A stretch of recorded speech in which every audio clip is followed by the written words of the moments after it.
ইন্দ্রাণী নিজের মুখে বড় ছেলে আয়ুষ্মানকে মৃত ঘোষণা করে দিল। অন্যদিকে কুসুমকে নিয়ে ঘর ছাড়লেও এক মুহূর্তের জন্য স্ত্রীর হাত ছাড়ল না আয়ুষ্মান। আমরা এমনটাই দেখতে পারব আজকের পর্বে। বিস্তারিত জানতে ভিডিওটি দেখতে থাকুন। ধারাবাহিকের শুরুতেই আমরা দেখতে পাই ইন্দ্রাণী নিজের সিদ্ধান্ত থেকে একটুও নরম হতে রাজি নেয়।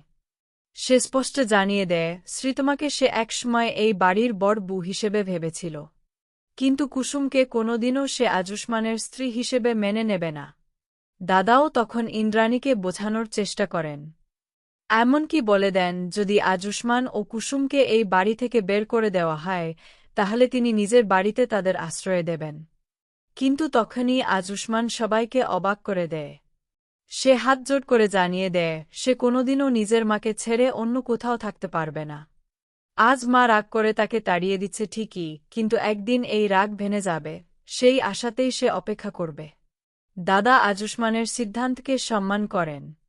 যাওয়ার আগে কুসুমকে আশীর্বাদ করে বলেন যেন প্রতিটি জন্মে তারা একে অপরের শক্তি হয়ে থাকে। এরপর আমরা দেখতে পাই ইন্দ্রাণী সিকিউরিটি গার্ডকে ডেকে ভয়ঙ্কর নির্দেশ দেয়।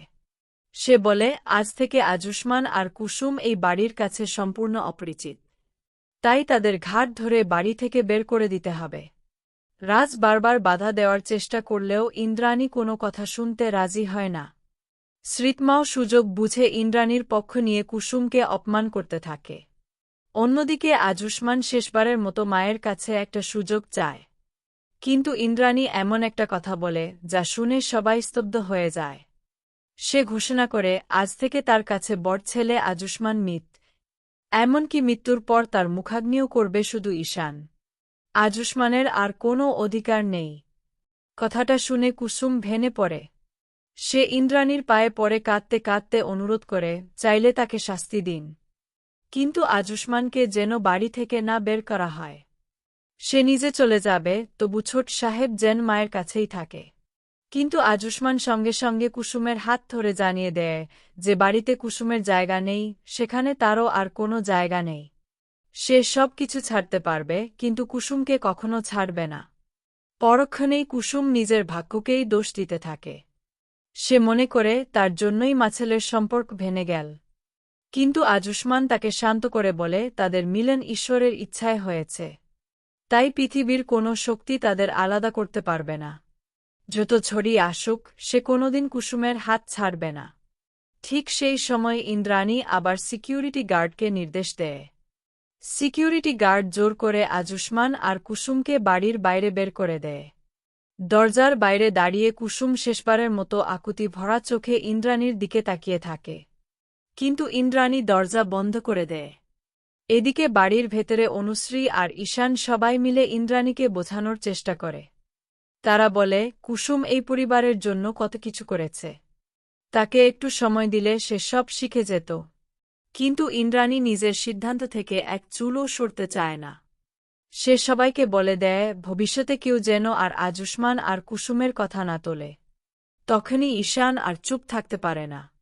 সে স্পষ্ট বলে দেয় কুসুমই এই বাড়ির যোগ্য বড় বউ, আর ইন্দ্রাণী সবচেয়ে বড় অন্যায় করেছে।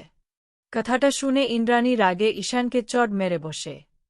তারপর আবার সবাইকে হুঁশিয়ারি দেয় যদি কারও মনে হয় সে ভুল করেছে তাহলে সেও এই বাড়ি ছেড়ে চলে যেতে পারে। অপরদিকে আয়ুষ্মান আর কুসুম আশ্রয়ের আশায় পৌঁছে যায় শঙ্করের ছোট্ট বাড়িতে। কুসুম ভেবেছিল অন্তত বাবা তাদের আশ্রয় দেবেন, কিন্তু দরজা খুলেই শঙ্কর এমন কথা বলে যা শুনে কুসুমের বুক ভেঙে যায়। সে জানিয়ে দেয় কর্তামা যখন তাদের মেনে নেননি তখন সে নিজের ঘরেও তাদের রাখতে পারবে না। কুসুম অনেক অনুরোধ করে। আয়ুষ্মান কথা দেয় খুব তাড়াতাড়ি মায়ের মন গলিয়ে সব ঠিক করে দেবে, কিন্তু শঙ্কর কিছুতেই রাজি হয় না। সে দরজা বন্ধ করে দেয়। নিজের মেয়েকেও ফিরিয়ে দেয় শুধু কর্তামার প্রতি আনুগত্যের জন্য। এদিকে বাড়িতে আবার শুরু হয় নতুন ঝড়। ঈশান বারবার বলে ইন্দ্রাণী একদিন একা হয়ে যাবে। রাজ জানতে চায় কুসুমকে বিয়ে করাটা এত বড় অপরাধ কেন, কিন্তু ইন্দ্রাণী কোনো উত্তর দেয় না। তখনই সেন ব্যঙ্গ করে বলে উত্তর না দেওয়াই প্রমাণ করে ইন্দ্রাণীর নিজের সিদ্ধান্তের পক্ষে কোনো জবাব নেই। সে শুধু নিজের অহংকারকে জিতিয়েছে, কিন্তু নিজের ভেতরের মাকে হারিয়ে ফেলেছে। অনুশ্রী ইন্দ্রাণীকে অনুরোধ করে রাগ ছেড়ে ফেলে আয়ুষ্মান আর কুসুমকে ক্ষমা করে দিতে। কিন্তু ইন্দ্রাণী জানিয়ে দেয় তারা সবাই তাকে ঠকিয়েছে। তাই এখন থেকে এই বাড়িতে থাকতে হলে আয়ুষ্মান আর কুসুমের নাম মুখে আনা যাবে না। কথাটা শুনে ঈশান প্রতিবাদ করে ওঠে। সে চিৎকার করে ভাইদা আর কুসুম বদিকে ফিরে আসার ডাক দিতে থাকে। শ্রীতমা তাকে থামাতে চাইলেও সে থামে না। শেষ পর্যন্ত ঘোষণা করে দেয় যেখানে তার ভাই আর বৌদির সম্মান নেই সেখানে সেও থাকবে না। অনুশ্রীও তার সঙ্গে যাওয়ার সিদ্ধান্ত নেয়। দুজনে বাড়ি ছেড়ে বেরিয়ে যায়। শেষ পর্যায়ে আমরা দেখতে পাই রাজ একেবারে ভেঙে পড়ে। সে ইন্দ্রাণীকে বলে 2 ছেলে আর 2 বৌমাকে ছাড়া সে বাঁচতে পারবে না। কিন্তু ইন্দ্রাণী জানিয়ে দেয় সে নিজের মাথা কেটে ফেলতে পারবে তো বউ মাথা নত করবে না। অন্যদিকে শঙ্করের সামনে দাঁড়িয়ে আয়ুষ্মান শেষবারের মতো কুসুমের সম্মানের কথা বলে। শঙ্করও কষ্টে ভেঙে পড়লেও তাদের একসঙ্গে মেনে নিতে পারে না। শেষ পর্যন্ত আয়ুষ্মান কুসুমের হাত শক্ত করে ধরে অন্ধকারের পথে হাঁটতে শুরু করে। আর পিছনে দাঁড়িয়ে শঙ্কর শুধু অসহায়ের মতো তাকিয়ে থাকে। এখন দেখার বিষয় এই বিচ্ছেদের অন্ধকার কবে কাটবে, আর আদৌ কি ইন্দ্রাণীর মন গলবে নাকি এই দূরত্ব আরও ভয়ঙ্কর পরিণতির দিকে এগিয়ে যাবে। আজকের পর্ব আপনাদের কেমন লাগলো কমেন্ট করে জানিয়ে দিন। আপডেট পেতে চ্যানেলটি সাবস্ক্রাইব ও বেল আইকনে ক্লিক করে রাখুন।